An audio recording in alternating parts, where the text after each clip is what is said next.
Bonjour bien-aimés de Dieu. Nous vivons dans un monde qui accorde tellement d'importance au paraître que nous finissons par devenir de plus en plus dépendants de l'image que nous donnons de nous-mêmes.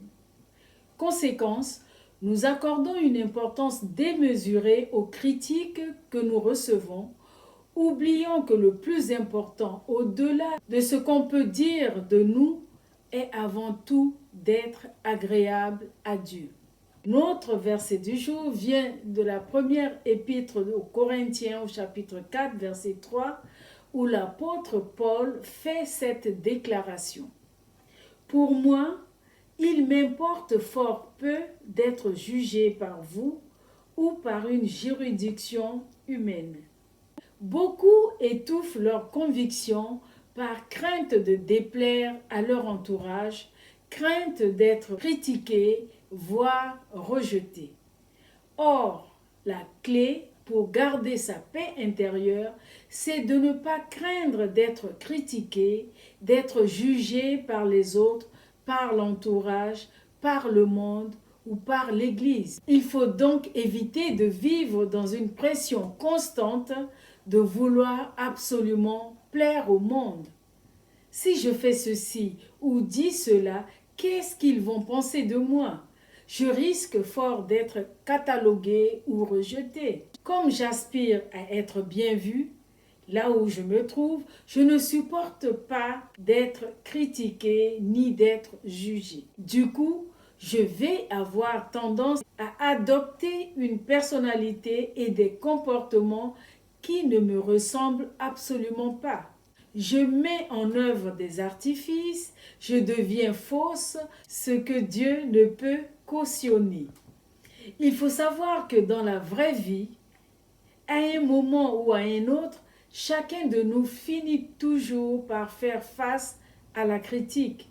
Il y aura toujours quelqu'un pour nous dénigrer, pour nous rabaisser, pour essayer de nous faire passer pour une mauvaise personne. Ne gaspillons donc pas notre temps ni notre énergie à chercher à comprendre pourquoi. Dieu nous appelle à le servir et non pas à plaire à tout le monde. Veillons à ne pas nous laisser déstabiliser afin d'aller au bout de nos projets et accomplir le plan de Dieu pour notre vie. Pour cela, apprenons à faire face aux critiques, à ne pas nous laisser atteindre au point de bloquer l'avancement des missions dans lesquelles le Seigneur nous a appelés. Prenons exemple sur Paul, ce grand apôtre qui a contribué à l'expansion rapide de l'Évangile malgré les critiques acerbes qu'il subissait en raison de son passé de persécuteur des premiers chrétiens. Il n'a pas écouté ces critiques. Il ne s'est pas laissé décourager par ses accusateurs. Il a obstinément choisi d'accomplir l'œuvre à laquelle Jésus l'avait appelé. Il ne s'est pas laissé atteindre ni distraire par tout ce que l'on pouvait dire à son sujet. Le plus important pour lui, c'était de servir le Seigneur.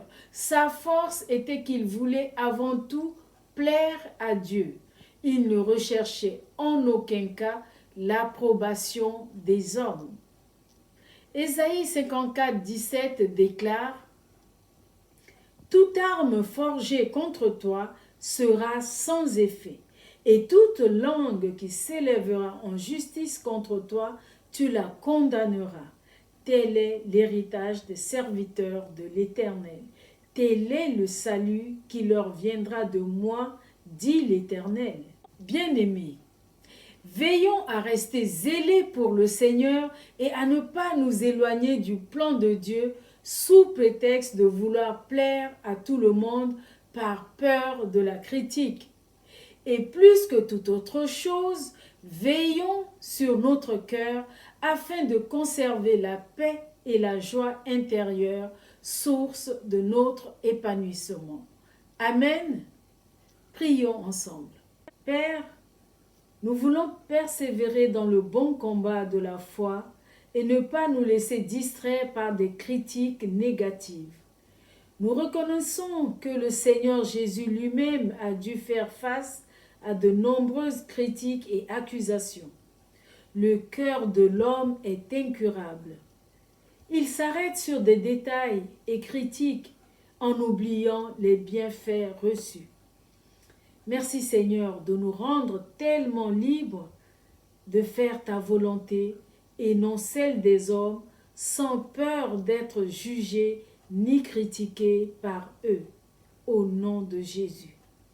Excellente journée dans la joie de rechercher avant tout d'être agréable au Seigneur. Soyez tous bénis.